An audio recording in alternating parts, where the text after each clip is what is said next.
ஆண்டவராகிய இயேசு கிறிஸ்துவின் நாமத்தில் உங்கள் அனைவருக்கும் வாழ்த்துக்களை கூறிக்கொள்கிறேன். மீண்டுமா இந்த சேனல் மூலமாக உங்களை சந்திப்பதில் பெரும் மகிழ்ச்சி அடைகின்றேன். இந்த நாளிலும் கூட நெருக்கம் என்ற தலைப்பிலே நாம் ஆவியானுடைய துணை கொண்டு தியானிக்கலாம்.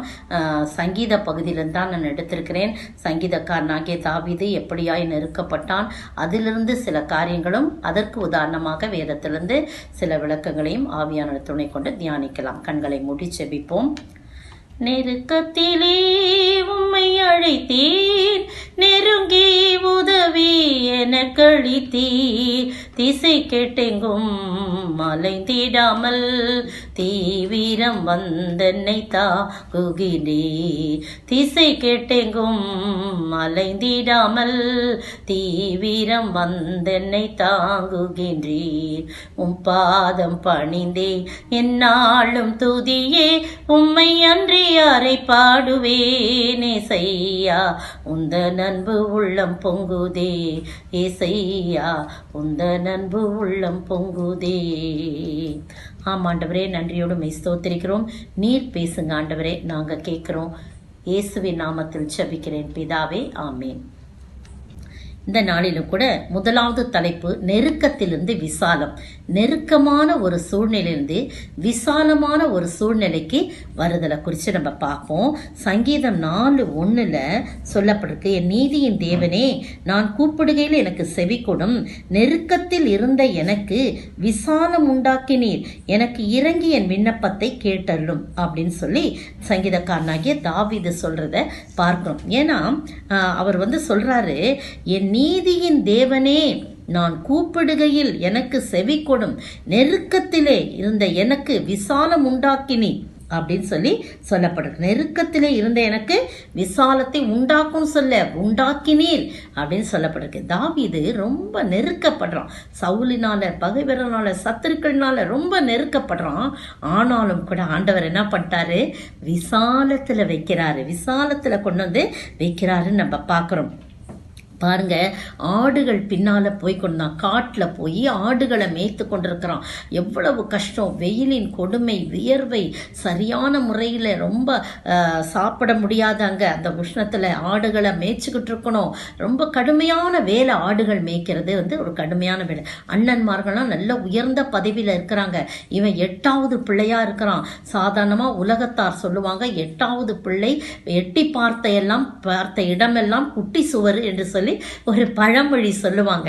ஆனா ஆண்டவர் வேதத்தின் படி அந்த 8வது பிள்ளைய ஆண்டவர் 8வது உயரத்துல வைத்தார். அந்த நெருக்கமான சூழ்நிலையிலே அவனை விசாலத்திலே கொண்டு வைத்தார். காட்டிலே அலைந்த என்னை, ஆடுகளின் பின்னே அலைந்த உன்னை எடுப்பித்துன்னு சொல்லப்பட்டிருக்கு. அரசனாக உயர்த்தினான். அரண்மனை எவ்வளவு கூலா இருக்கும். மைசூருக்கு போயிருந்த போது மைசூர் அரண்மனை எதுவும் ஏசி எதுவும் இல்லைங்க, எந்த ஃபேனுங்கன்னு ஒன்றும் இல்லை. ஆனால் அந்த அரண்மனை குளிர்ச்சியா இருந்தது. அப்படி அந்த நாட்கள்ல கட்டி இருக்கிறாங்க.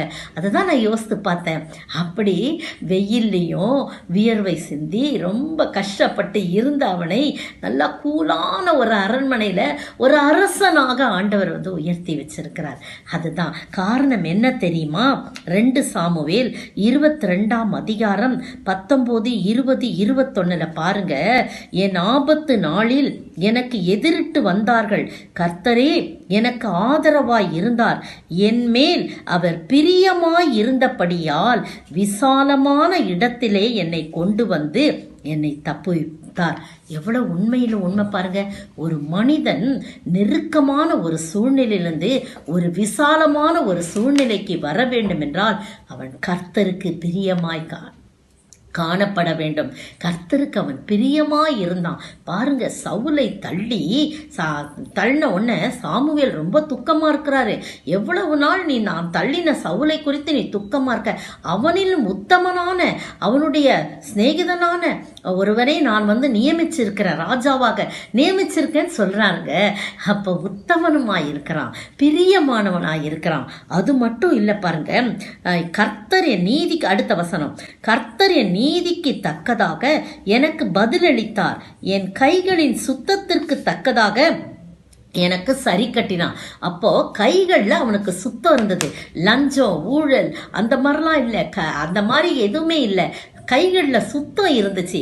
அதனால தான் அப்படி ஆண்டவர் அவனுக்கு உதவி செய்கிறார். விசாலத்தில் கொண்டு வந்ததன் எப்படி ஏன் விசாலத்தில் கொண்டு வந்தாரு அப்படின்னு சொல்லும்போது, கர்த்தருக்கு பிரியமாக இருக்கிறான், நீதியை செய்கிறவனாய் இருக்கிறான், அது மட்டும் இல்லை கைகளில் சுத்தம் உள்ளவனாய் இருக்கிறான். சங்கீதம் 24:3-4 வசனங்கள்ல கேள்வியும் கேட்டு பதிலும் சொல்றத பார்க்கிறோம். சங்கீதக்காரன், யார் கர்த்தருடைய பர்வதத்தில் ஏறுவான், யார் அவருடைய பரிசுத்த ஸ்தலத்தில் நிலைத்திருப்பான் என்று கேட்ட உடனே பாருங்க, அதுல சொல்லப்பட்டிருக்கு, கைகளில் சுத்தமுள்ளவனும் இருதயத்தில் மாசில்லாதவனும் தன் ஆத்துமாவை மரணத்துக்கு பாவத்துக்கு தீமைக்கு ஒப்பு கொடாமலும் கபடாய் ஆணையிடாமலும் இருக்கிறவனே என்று சொல்லி அவன் சொல்லுவதை பார்க்கிறோம். தன் ஆத்துமாவை மாயைக்கு ஒப்பு கொடாமலும் தன் கபடாய் ஆணையிடாமலும் இருக்கிறவனே. முதலாவது கைகளில் சுத்தம் உள்ளவனும் என்று சொல்லப்படுது. இன்னொரு சங்கீதத்துல பார்த்தீங்கன்னா, சங்கீதம் 15 கர்த்தாவே யாருமது கூடாரத்தில் தங்குவான், யாருமது பரிசுத்த பர்வதத்தில் வாசம் பண்ணுவான், உத்தமனாய் நடந்து நீதியை நடப்பித்து மனதார சத்தியத்தை பேசுகிறவன் தானே. நீதியை நடப்பிக்கிறவனாய் தாவீது காணப்பட்டார்.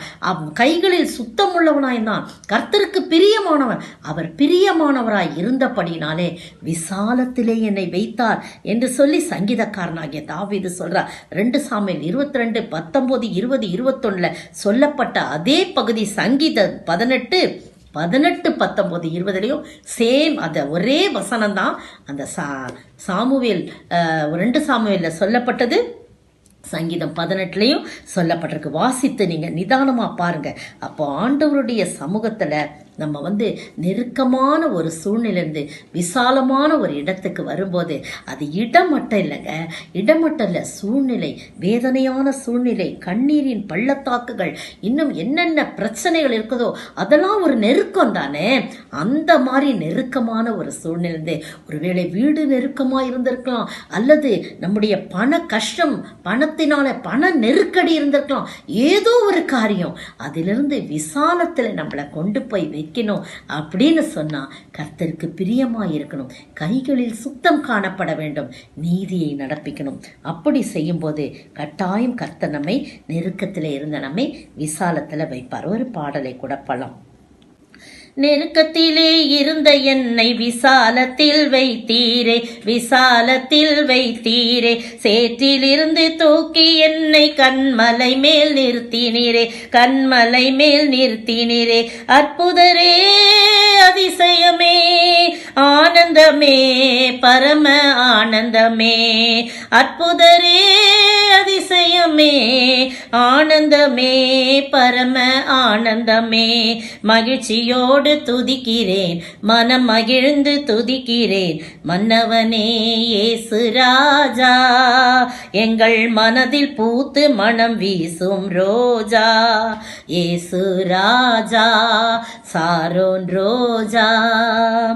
இவ்வளவு பக்தர் எப்படிலாம் பாருங்க, இந்த சூழ்நிலையெல்லாம் கடந்து வந்தவங்க தான் இப்படி பாட்டு பாட முடியும். அப்புறம் அடுத்தது பாருங்க, 2வது நெருக்கத்திலே தஞ்சம். நெருக்கத்திலே விசாலம் முதல்ல, அடுத்தது நெருக்கமான சூழ்நிலை தஞ்சம். யார் தஞ்சம்? ஆண்டவராகிய இயேசு கிறிஸ்து. கர்த்தர் தான் தஞ்சமா இருக்கிறாரு, கர்த்தர் தான் அடைக்கலமா இருக்கிறாரு. அந்த வசனத்தை கூட நம்ம வாசிக்கலாம். சங்கீதம் 9:9 வசனம். சிறுமைப்பட்டவனுக்கு கர்த்தர் அடைக்கலமானவர், நெருக்கப்படுகிற காலங்களில் அவரே தஞ்சமானவர். கர்த்தாவே, அடுத்த வசனம், உம்மை தேடுகிறவர்களை நீர் கைவிடுகிறதில்லை, ஆதலால் உமது நாமத்தை அறிந்தவர்கள் உம்மை நம்பி இருப்பார்கள். அப்போ நெருக்கத்திலே தஞ்சம் வர வேண்டுமென்றால் கர்த்தரை நம்ப வேண்டும், அதுல பிரியமாயிருக்க வேண்டும், நீதியை நடப்பிக்கணும், கையில சுத்தமா இருக்கணும்னு சொன்னேன். விசாலத்துல வரணும்னா இங்க தஞ்சமா ஆண்டவர் இருக்கணும், அவர் தான் அடைக்கலமா இருக்கணும்னா அவரை தேட வேண்டும். தேடும் போது கைவிடுகிறதில்லை, அவரை நம்பும் போது, அவருடைய நாமத்தை அறிந்தவர்களாய் அவரை நம்ப வேண்டும். அப்ப என்ன செய்வாராம், அவரே நமக்கு நெருக்கப்படுற நாள்ல தஞ்சமா இருப்பாராம். தஞ்சம்னா அப்படியே போய் அவர் மார்போடு ஒட்டி கொள்ளலாம், அப்படியே அவர் அரவணைச்சு கொள்வார். அதான் தஞ்சம். தஞ்சம் புகுது இல்லையா? கோழி தன் குஞ்சுகளை கூட்டி சேர்க்கிற போல அப்படியே கோழி வந்து குஞ்சுகள்லாம் அப்படியே இருக்கும். பூனையோ நாயோ ஏதா வந்தா உடனே அந்த கோழி தன்னுடைய தாய்க்கோழி சிறக விரிக்கும், அப்படியே ஓடி வந்து அது தஞ்சம் புகுந்துக்கும், அடைக்கலம் புகுந்துக்கும். எல்லாம் ஒரு வார்த்தை, அடைக்கலம் தஞ்சம் எல்லாம் ஒண்ணுதான். பாருங்க, அப்படியாய் சங்கீதம் 59:16 பாருங்களேன், எனக்கு நெருக்கமுண்டான நாளிலே நீர் எனக்கு தஞ்சமும் உயர்ந்த அடைக்கலமானீர் அப்படின்னு சொல்லப்பட்டிருக்கு. எனக்கு நெருக்கமுண்டான நாளிலே அவர் தான் நான் எனக்கு தஞ்சம், நீர் தான்ப்பா எனக்கு தஞ்சம், எனக்கு உயர்ந்த அடைக்கலம் அப்படின்னு சொல்ல. இதை பார்த்த உடனே எனக்கு எகிப்துல அடிமைப்பட்டு நெருக்கப்பட்ட இஸ்ரவேல் ஜனங்களை குறித்து ஞாபகம் வந்தது. அது வந்து உபாகம புத்தகம் 26ஆம் அதிகாரம் 6-9 வாசிக்கலாம். ஆக்களின் தேவனாகிய கர்த்தரை நோக்கி கூப்பிட்டோம், கர்த்தர் எங்கள் சத்தத்தை கேட்டு எங்கள் சிறுமையும் எங்கள் வருத்தத்தையும் எங்கள் ஒடுக்கத்தையும் எங்களை பார்த்து எங்களை பலத்த கையினாலும் ஓங்கிய புயத்தினாலும் மகா பயங்கரங்களினாலும் அடையாளங்களினாலும் அற்புதங்களினாலும் எகிப்திலிருந்து புறப்பட பண்ணி அப்படின்னு சொல்லி அதில் சொல்ல, எகிப்தியர் எங்களை ஒடுக்கி சிறுமைப்படுத்தி எங்கள் மேல் கடினமான வேலையை சுமத்தின போது ரொம்ப நெருக்கப்படுறாங்க, ஒடுக்கப்படுறாங்க. அதுதான் அந்த இடத்துல சொல்லப்பட்டிருக்கு. அப்போ ஆண்டவர் என்ன செய்யறாராம், அதில் இருந்து அவர்களை மீட்டு எங்களை இவ்விடத்துக்கு அழைத்து வந்து பாலும் தேனும் ஓடுகின்ற தேசமாகி இந்த தேசத்தை எங்களுக்கு கொடுத்தார் என்று சொல்லப்பட்டிருக்கு. அப்போ நெருக்கமான சூழ்நிலையிலே அப்படியே நெருக்கி பிழிறாங்க, ஒடுக்குறாங்க எகிப்தியர் வந்து இஸ்ரவேல் ஜனங்களை. ஆனா ஆண்டவரை நோக்கி அவங்க கூப்பிடும் போதே ஆண்டவர் என்ன செய்யறாரு, அதிலிருந்து விலக்கி அவர்களுக்கு வந்து அந்த சிறுமைப்பட்ட இடத்துல ஒடுக்கப்பட்ட இடத்துல நெருக்கப்பட்ட சூழ்நிலை மாற்றி பாலும் தேனும் ஓடுகின்ற விசாலமான அந்த தேசத்துல கொண்டு வந்து அவர்களை வைக்கிறாருன்னு சொல்லப்படுது. ரொம்ப அருமையான வார்த்தைகள் பாருங்க. நீங்க பாத்தீங்கன்னா அந்த தேசத்தை குறித்து சொல்லும்போது அது ரொம்ப விசாலமான தேசம், பெரிய தேசம், நல்ல அகன்ற தேசம் அப்படின்னு சொல்லி சொல்லப்பட்டிருக்கிறது. அதே சமயத்துல ஆகாஸ் ராஜாவை குறித்து சொல்லப்பட்டிருக்கு 2 நாளாகமத்துல. எனக்கு அதை வாசிக்கும் போது ரொம்ப கஷ்டமா இருந்துச்சு. காரணம், நிறைய பேரு ஒடுக்கப்படுற நாள்ல நெருக்கப்படுற நாள்ல கர்த்தரை நோக்கி கூப்பிடுறாங்க, விடுதலை கிடைக்குது அப்படின்னு. ஆனா இந்த ஆகாஸ் ராஜா எவ்வளவு ஒரு வைராக்கியமுள்ள ஒரு தீமையான ஒரு ராஜா, தீமை செய்கிறவராய் காணப்படுறான். ஆகாஸ் ராஜாவா 2 நாளாகவும் 28 ஆகாஸ் ராஜாவாகிற போது 20 வயதாயிருந்து 16 வருஷம் எருசலேமில் அரசாண்டான் என்று சொல்லி போடப்பட்டிருக்கிறது. 16 ஆண்டுகள் ஆண்டாலும் அவனுக்கு வயது வந்து 36 தான். இந்த வசனம் சொல்லுது. அதுல 22ஆம் வசனம் பாருங்க, தான் நெருக்கப்படுகிற காலத்திலும் கர்த்தருக்கு விரோதமாய் அந்த ஆகாஸ் என்னும் ராஜா துரோகம் பண்ணி கொண்டிருந்தான். எவ்வளவு பெரிய காரியம் பாருங்க, அவ்வளோ துரோகம் பண்றான். அப்ப ஆண்டவர் வந்து அவளை ஒப்பு கொடுக்கிறார். அசிரியாவின் ராஜாவாகிய தில்காத் பில்நேசர் அப்படின்னு சொல்லி ஒரு ராஜா, அசிரியா ராஜா. 20ஆம் வசனம் 28-20, அவனிடத்தில் வந்தான், அவனை நெருக்கினானே அல்லாமல் அவனை பலப்படுத்தவில்லை. அந்த ராஜா, அசிரியா ராஜா, இந்த ஆகாஸ் ராஜாவை நெருக்கினானே தவிர பலப்படுத்தவில்லை. அந்த நெருக்கப்படுற காலத்திலும் கர்த்தருக்கு விரோதமாக தான் அந்த ராஜா துரோகம் பண்ணினான் என்று சொல்லி போடப்பட்டிருக்கிறது. எப்படி என்றால், அடுத்த வசனம் 23ஆம் வசனம், எப்படி என்றால், சீரியா ராஜாக்களின் தெய்வங்கள் அவர்களுக்கு துணை செய்கிறபடியால் அவர்கள் எனக்கும் துணை செய்ய அவர்களுக்கு பலியிடுவேன். சீரியருக்கு துணை புரிஞ்சான், எனக்கும் அது துணை புரியோன்னு அவைகளுக்கு பலியிடுவேன் என்று சொல்லி தன்னை முறியடித்த தமஸ்குவின் தெய்வங்களுக்கு அவன் பலியிட்டான். ஆனாலும் அது அவனும் இஸ்ரவேல் அனைத்தும் நாசமாகிறதுக்கு தான் ஏதுவாயிற்று. எவ்வளவு மோசம்! ஒரு ராஜா சரியா இருந்தா அந்த நாடு சரியா இருக்கும், ஜனங்கள் சரியா இருப்பாங்க. அவனே இப்படி துரோகம் செய்து விரோதமாக கர்த்தருக்கு விரோதமாக இருக்கும்போது, ஆனா நெருக்கப்படுற நாள்ல கூட அப்படி இருக்கும்போது அந்த ஜனங்களும் அவனும் இஸ்ரவேல் அனைத்தும் நாசமாகிறதுக்கு தான் அது ஏதுவாயிற்று என்று சொல்லி போடப்பட்டிருக்குது. நீங்களும் நானும் நெருக்கப்படுற நாள்ல ஆண்டவரை நோக்கி கூப்பிட வேண்டுமே தவிர, அவர்தான் என் தஞ்சம் என்று சொல்லி அவரையே தஞ்சம் போட. எப்படி தாவீது, நீரே என் தஞ்சம், நீர்தான் என் அடைக்கலம், என் கோட்டை என்று சொல்லி அவரை தஞ்சமாக கொள்ளும் போது கண்டிப்பாய் அவர் என்ன செய்வாராம்? நமக்கு அவர் ஆசீர்வாதத்தை கட்டளையிடுவார், அவர் ஒரு விடுதலையை கட்டளையிடுவார். அவரே நமக்கு தஞ்சமா. இந்த மகனே பயப்படாதப்பா, நீ நெருக்கப்படுறியா, என்ன கிட்ட வந்துரு, நான் உனக்கு தஞ்சமா இருக்கேன், நான் உனக்கு கோட்டையா இருக்கிறேன், நான் உனக்கு அரணா இருக்கிறேன்னு சொல்லி நம்மை மார்போடு அணைத்துக் கொள்வார். பிரியமானவர்களே, இப்படிப்பட்ட நேசர் இருக்கும்போது ஆகாஸ் செய்தது போல தன்னையும் தன் ஜனங்களுக்கும் நாசம் உண்டாக்க கர்த்தருக்கு விரோதமாய் எழும்பாதபடி நெருக்கப்படுற நாள்ல ஆண்டவரை நோக்கி ஓடி வருவோமா? ஒரு பாடலை கூட பாடலாம். நெஞ்சமே நீ அஞ்சிடாதே, தஞ்சமுன் ஆண்டவர் இயேசுவை பார், மிஞ்சுமுன் துன்பங்கள் தீர்த்திடுவார். நெஞ்சமே நீ மிஞ்சுமுன் துன்பங்கள் தீர்த்திடுவார். நெஞ்சமே நீ அஞ்சிடாதே, நாள்தோறும் தன் கரம் நீட்டினார், நம்பிடாயோ கர்த்தர் அன்பிதுவை, கல்மனமே உருகிடாயோ, கல்வாரி நேசருன் இயேசுவை பார், கல்வாரி நேசருன் இயேசுவை பார். நெஞ்சமே நீ அஞ்சிடாதே. மூன்றாவது பாருங்க, நெருக்கத்திலே கூப்பிடும் போது ஆலயத்திலிருந்து சத்தத்தை கேட்டா. அப்ப ஆலயத்திலிருந்து நெருக்கப்பட்ட போது ஆலயத்திலிருந்து கூப்பிடும் போது ஆலயத்திலிருந்து சத்தத்தை கேட்டாராம். அப்ப என் பிள்ளை எப்ப வரும் என்கிட்ட, இந்த ஆலயத்துல எப்ப கூப்பிடும் என்னை பார்த்து, அப்ப நான் உடனே ஆலயத்திலிருந்து பதில் கொடுப்பேன்னு சொல்லி ஆண்டவர் காத்து கொண்டே இருக்கிறாராம். நீங்களும் நானும் ஆலயத்துக்கு போகும்போது என் ஆண்டவர் எனக்கு முன்பாக அங்க நிற்கிறார். அவரிடத்திலே என் நெருக்கமான சூழ்நிலையை நான் சொல்ல வேண்டும், என் நெருக்கத்திலே அவரை நோக்கி கூப்பிட வேண்டும். அப்போது ஆலயத்திலிருந்து எனக்கு உத்தரவு கொடுப்பார் என்ற ஒரு நம்பிக்கையோடு நான் போக வேண்டும். ஏனோ தானம் என்று ஆலயத்துக்கு போகக்கூடாது. ஆயத்தத்தோடு இன்றைக்கு நான் ஆலயத்துக்கு இருக்கின்ற இடத்திலும் உதவி செய்வார், ஆனால் ஆலயத்திலும் அவர் உதவி செய்வார். அது எவ்வளவு உண்மையிலும் உண்மை பாருங்க. சங்கீதக்காரனாகிய தாவீது 18ஆம் சங்கீதம் 6ஆம் வசனத்துல, எனக்கு உண்டான நெருக்கத்திலே கர்த்தரை நோக்கி கூப்பிட்டு என் தேவனை நோக்கி அபயமிட்டேன், தமது ஆலயத்திலிருந்து என் சத்தத்தை கேட்டார். உண்மையில எப்படி பாருங்க, ஆலயத்துக்கு ஓடி இருப்பான். அப்படியே பிரச்சனை நேரத்துல அப்படியே ஆலயத்துக்கு ஓடி இருப்பான். சங்கீதம் 18 நீங்க பாத்தீங்கன்னா எந்த ஒரு சூழ்நிலையில அவன் அதை பாடுறான்னு பாத்தீங்கன்னா, நான் வாசிக்கிறேன் பாருங்க, அந்த அடைப்பு குறியில இருக்கிறது. தாவீது இந்த பாட்டின் வார்த்தைகளை எப்படி சொல்றார்னா, கர்த்தர் தன்னை தன்னுடைய எல்லா சத்துருக்களின் கைகளுக்கும் சவுலின் கைக்கும் நீங்களாக்கி விடுவித்த நாளில் பாடினது என்று சொல்லப்படுக.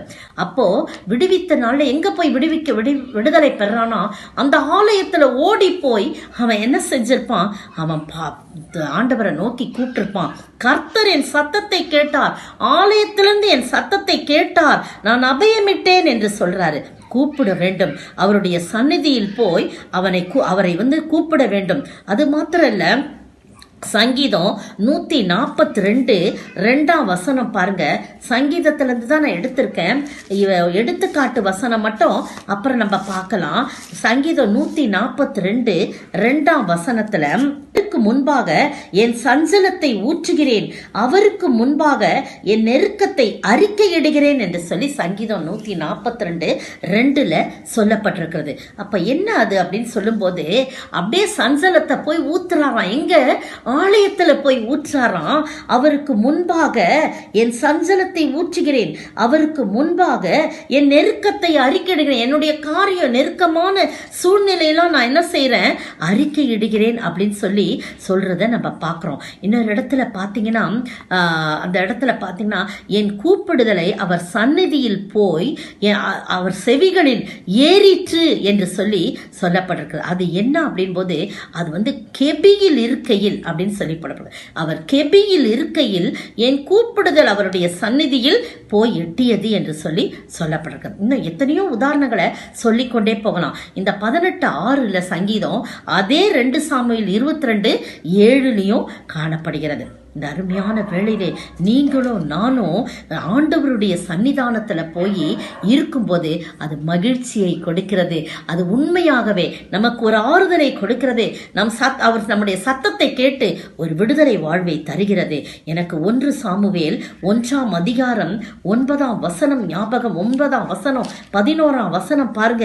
சீலோவிலே அவர்கள் புசித்து குடித்த பின்பு அன்னாள் எழுந்திருந்தால் ஆசானாகிய ஏலி கர்த்தருடைய ஆலயத்தின் வாசல் நிலையண்டியில் ஒரு ஆசனத்தின் மேல் உட்கார்ந்திருந்தால் அவள் போய் மனம் கசந்து மிகவும் அழுது கர்த்தரை நோக்கி விண்ணப்பம் பண்ணி, சேனைகளின் கர்த்தாவே தேவரீர் உம்முடைய அடியாளின் சிறுமையை கண்ணோக்கி பார்த்து உம்முடைய அடியாளை மறவாமல் நினைத்தருளி உமது அடியாளுக்கு ஒரு ஆண் பிள்ளையை கொடுத்தால் அவன் உயிரோடிருக்கும் சகல நாளும் நான் அவனை ஒப்பு கொடுப்பேன், அவன் தலையின் மேல் சவரகன் கத்தி படுவதில்லை என்று ஒரு பொருத்தனை பண்ணினாள். பாருங்க, எவ்வளோ ஒரு ஆச்சரியமான காரியம்.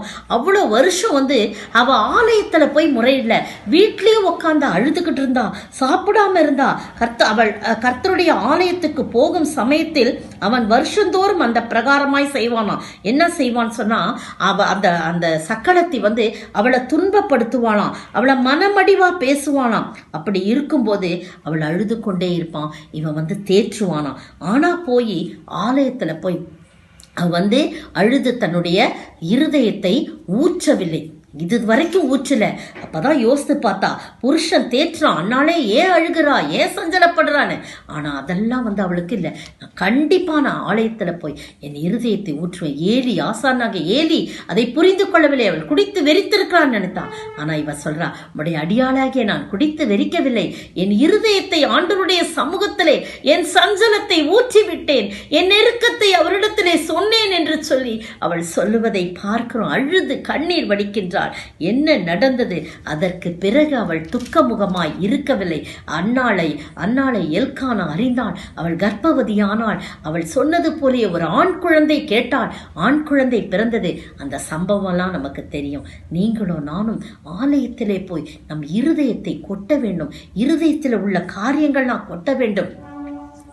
ஒரு பாடல் கூட பாடுவாங்க, ஆலயத்தின் வாசல் வந்தால் அழுகை வருகுதே, ஆன மட்டும் அழுது விட்டால் ஆறுதல் கிடைக்குதே. என்ன அழகான பாடல் பார்த்தீங்களா? காணிக்கை தந்தோம் கர்த்தாவேன்னு அந்த பாடல் வரி திடீர்னு தான் இப்போ ஞாபகம் வருது. ஆலயத்தின் வாசல் வந்தா அழுகை வரணும். நமக்கு கண்ணீரோடு நம்முடைய இருதயத்தை ஊற்றி விடணும். பெரியமானவர்களே, நம்ம ஆலய ஆராதனைகள்ல மட்டும் இல்ல, தனியா போய் அந்த ஆலயத்துல போய் அழுதும் என்றால், அப்படியே நம்முடைய சஞ்சலத்தை ஊற்றுவோம் என்றால் நிச்சயமாக ஒரு விடுதலை கிடைக்கும். பெரியமானவர்களே, அப்படியா அன்னாள் சொன்னாள், அன்னாள் ஜெபித்தாள், தாவீது ஜெபித்தான், ஆலயத்திலிருந்து என் சத்தத்தை கேட்டார் என்று சொல்லப்படுகிறது. அந்த ஆண்டவரை நோக்கி நாம் ஓடி போவோமா, ஓடி வருவோமா? அவரிடத்திலே நம்முடைய சஞ்சலத்தை தாவீதை போல ஊற்றுவோமா? அன்னாளை போல இருதயத்தை ஊற்றி விடுவோமா? கர்த்தர் நிச்சயமாய் நமக்கு உதவி செய்வார். பாடலை கூட பாடலாம். நெருக்கத்திலே கர்த்தரை நோக்கி கதறி கூப்பிட்டேன், நெருங்கி வந்து குரலை கேட்டு விடுதலை தந்தார். நெருக்கத்திலே கர்த்தரை நோக்கி கதறி கூப்பிட்டேன், நெருங்கி வந்து குரலை கேட்டு விடுதலை கொடுத்தார்.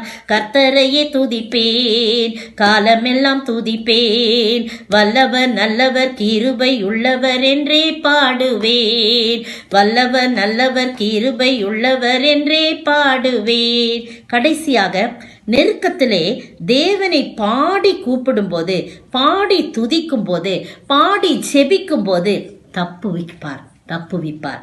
நெருக்கத்திலிருந்து சத்தத்தை கேட்பாரு, நெருக்கத்திலிருந்து அவர் தஞ்சமா இருப்பாரு, நெருக்கத்திலிருந்து விசாலத்துல கொண்டு வந்து வைப்பாரு, நெருக்கத்திலிருந்து தப்பு வைப்பார். எப்போ எல்லாத்துலேயுமே ஒரு இது இருக்குது, ஒரு என்ன நம்ம செஞ்சோன்னா இந்த காரியம் நடக்கும் அப்படின்னு நம்ம ஏற்கனவே சொன்னோம் இல்லையா? அதே போல நெருக்கத்திலே தேவனை பாடி துதித்து கீர்த்தனம் பண்ணும்போது அவர் தப்பு விக்கிற ஆண்டவராயிருக்கார். சங்கீதம் 81:1-2 பாருங்க. நம்முடைய பலனாகி தேவனை கம்பீரமாய் பாடி யாக்கோபின் தேவனை குறித்து ஆர்ப்பரியுங்கள். தம்புரு வாசித்து வீணையும் இனிய ஓசையான சுரமணத்திலையும் எடுத்து சங்கீதம் பாடுங்கள் என்று சொல்லி அப்புறம் எக்காலம் ஊதுங்கள் அப்படிலாம் சொல்லப்பட்டிருக்கு. 81:7 பாருங்க. நெருக்கத்திலே நீ கூப்பிட்டாய், நான் உன்னை தப்புவித்தேன். இடி முழக்கம் உண்டாகும் மறைவிடத்திலிருந்து உனக்கு உத்தரவு அருளினேன். மேரிபாவின் தண்ணீர்களிடத்தில் உன்னை சோதித்து அறிந்தேன் என்று சொல்லப்பட்டிருக்கு. இங்க பாருங்க, அங்க அவர் என்ன சொல்றாரு, ஆலயத்திலிருந்து கேட்டன்றார். இங்க என்ன சொல்றாரு, இடி முழக்கம் உண்டாகும் மறைவிடத்திலிருந்து. இடி முழக்கம் எங்க உண்டாகும்? 2 மேகங்கள் ஒன்றாக மோதும் பொழுது அங்க இடி முழக்கம் உண்டாகும். அந்த மேகத்திலிருந்து ஆலயத்திலிருந்து கூப்பிடுற சத்தத்தை கேட்கிறாரு. இடி முழக்கம் உண்டாகும் மறைவிடத்திலிருந்தும் நம்மை தப்புவிக்க வல்லவராயிருக்கா. தாவீது அதை தான் சொல்றாரு. நெருக்கத்திலே தாவீதை பார்த்து அவன் என்ன செய்யறான்? முதல்ல சங்கீதம் தொடங்கும் போது என் பெலனாகிய தேவனை கம்பீரமாய் பாடி யாக்கோபின் தேவனை நோக்கி ஆர்ப்பரிக்கிறான். அவ்வளோ மகிழ்ச்சியோட இருக்கான். அப்புறம் தான் அந்த ஆண்டவர் நெருக்கத்திலே நீ கூப்பிட்ட, நீ பாடி என்னை துதிச்ச, அதுக்கு பிறகு நீ நெருக்கத்துல நீ என்னை கூப்பிட்ட, நான் உன்னை தப்புவித்தேன். இடி முழக்கம் உண்டாகும் மறைவிடத்திலிருந்து உனக்கு உத்தரவு அருளினேன் என்று சொல்லி சொல்லப்பட்டிருக்கு. இதை பார்த்தவொடனே எனக்கு அப்போஸ்தலர் நடபடிகளின் புத்தகம் 16ஆம் அதிகாரம் வசனம் 22-26 எல்லாருக்கும் தெரிஞ்ச சம்பவம், அடிக்கடி நம்ம பேசுற சம்பவம் தான். ஒண்ணுமே செய்யல, பவுலும் சீலா ஒன்னும் செய்யல. ஜெபம் பண்ற இடத்துல குறி சொல்லுகிற ஆவியுடைய ஒரு பெண்ணுக்கு ஒரு விடுதலை கிடைக்கிறாங்க. அந்த குறி சொல்லுகிற ஆவியை வைத்து ஆதாயம் பண்ணி கொடுத்த சில பணக்காரர்கள், சில ஆட்கள் என்ன பண்றாங்க, ஐயோ நம்முடைய ஆதாயம் கெட்டு போய்விட்டதேன்னு சொல்லிட்டு இவங்க தான் அதுக்கு காரணம் சொல்லி இவங்களை அநேக அடிகளை அடித்து அந்த அதிகாரத்துல கொண்டு போய் விட்டவன அந்த அதிகாரிகள் அவனை ரொம்ப, அந்த எஜமான்கள் போய் அந்த பவுலையும் சீலாவையும் கொண்டு போய் விட்டுறாங்க. ஆதாயம் கெட்டு போயிடுச்சு இவனால அப்படின்னு சொன்ன போன அந்த அதிகாரிகள் என்ன பண்றாங்க, அந்த வசனம் பாருங்க 22ஆம் வசனம், அவருடைய வஸ்திரங்களை கிழித்து போடவும் அவர்களை அடிக்கவும் சொல்லி அவர்களை அநேக அடிகள் அடித்த பின்பு, அடுத்த வசனம், சிறைச்சாலையிலே வைத்து அவர்களை பத்திரமாய் காக்கும்படி சிறைச்சாலை காவல்காரனுக்கு கட்டளையிட்டார். சிறைச்சாலை காவலுக்கு கட்டளையிட்டார்கள் சொன்னான். அப்படி கட்டளை பெற்றவுடனே அவர்களை உட்காவல் அறையில் அடைத்து அவர்கள் கால்களை தொழுமரத்தில் மாட்டி வைத்தார்கள். நீங்கள் அந்த படங்கள்லாம் பார்த்தீங்கன்னா இப்படியே ஒரு நீளமாக அப்படியே சவுத்துல சாய வச்சு அந்த காலை தூக்கி வச்சு அந்த தொழு மரத்தில் கட்டி வச்சிருப்பாங்க. ஒன்றும் அசைக்க முடியாது, ஒன்றும் செய்ய முடியாது. அங்கே நிறையா கைதிகள்லாம் இருக்கிறாங்க. இவங்களையும் சேர்த்து ஒன்றுமே செய்யலை, ஒரு குற்றமும் செய்யலை. நீங்களும் நானும் நெருக்கப்படும் போது ஒரு குற்றமும் செய்யாமல் நெருக்கப்படும் போது, ஏன் ஆண்டவரே நான் ஒன்றுமே செய்யலை, உமக்காக தானே நான் வாழ்ந்துக்கிட்டு இருக்கேன், ஏன் ஆண்டவரே என்னை இப்படி நெருக்கிறாங்க எல்லாம், ஏன் ஆண்டவரே எனக்கு விரோதமாக எழும்புறாங்கன்னு நம்ம கேட்கக்கூடாது கேள்வி.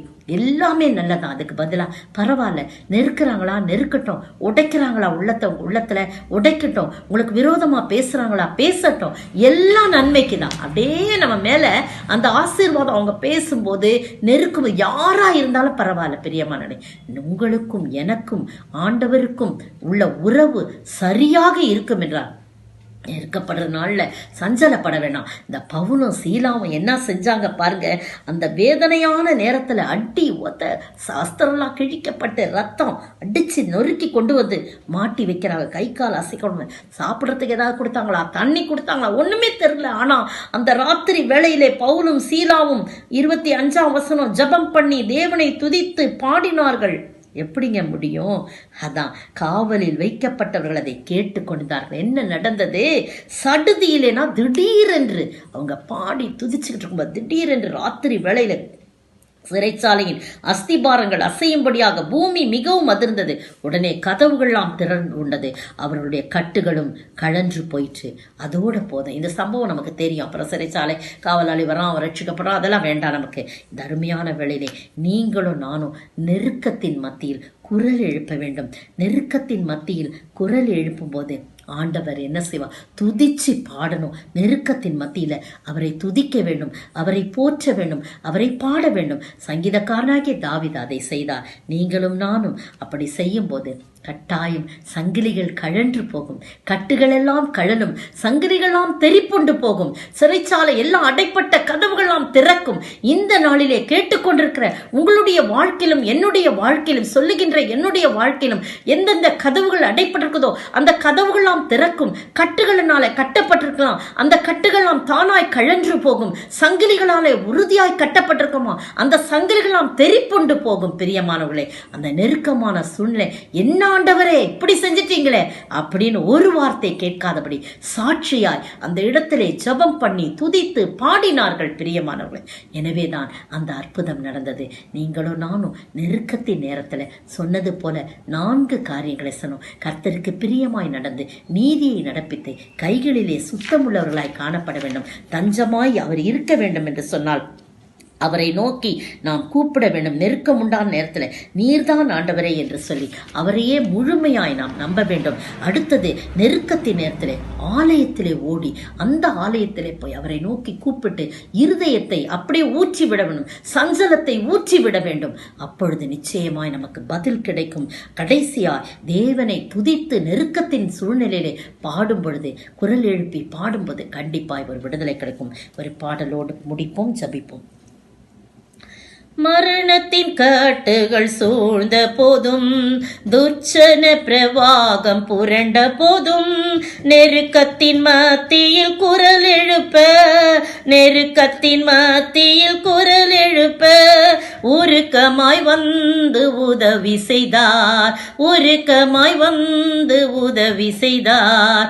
கர்த்தாவே என்பலனே உம்மில் அன்பு கூர்ந்திடுவே, கர்த்தாவே என்பலனே உம்மை என்றும் துதித்திடுவேன். துருகமும் நீர், கேடகம் நீர், ரட்சணிய கொம்பும் அடைக்கலம் நீர்.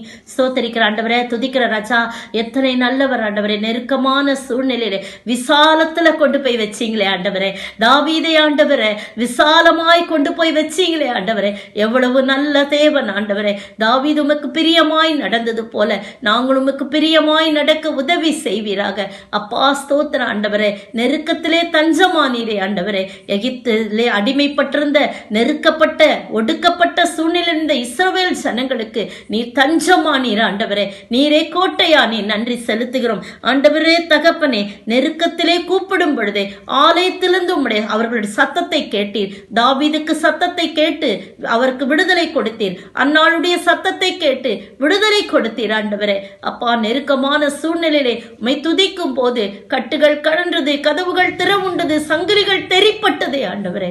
அப்படியாய் கர்த்தாவே கேட்டுக்கொண்டிருக்கிற ஒவ்வொருடைய வாழ்க்கையிலும் எந்த சூழ்நிலையிலே நெருக்கப்பட்டிருந்தாலும், மனுஷராலோ அல்லது பலவிதமான காரியங்கள்னாலோ நெருக்கப்பட்ட ஒரு சூழ்நிலையிலே ஆண்டவரே தள்ளப்பட்டிருந்தாலும் ஆண்டவரே தகப்பனே, இந்த நாளிலே ஒரு விசாலமான இடத்துல கொண்டு வந்து வைங்க. ஒரு விடுதலை கொடுங்க, ஒரு ஆசீர்வாதத்தை கொடுங்க. நீரே தஞ்சமாயிருங்க ஆண்டவரே. அப்படிப்பட்ட ஆசீர்வாதத்தை ஒவ்வொருவரும் பெற்றுக்கொள்ள ஆண்டவர் துணை புரிய வேண்டும் என்று கர்த்தரும் மீட்பரும் ராஜாவுமாய் இயேசு கிறிஸ்துவின் விலையேற பெற்ற நாமத்தில் ஜெபிக்கிறேன் பிதாவே. ஆமேன், ஆமேன்.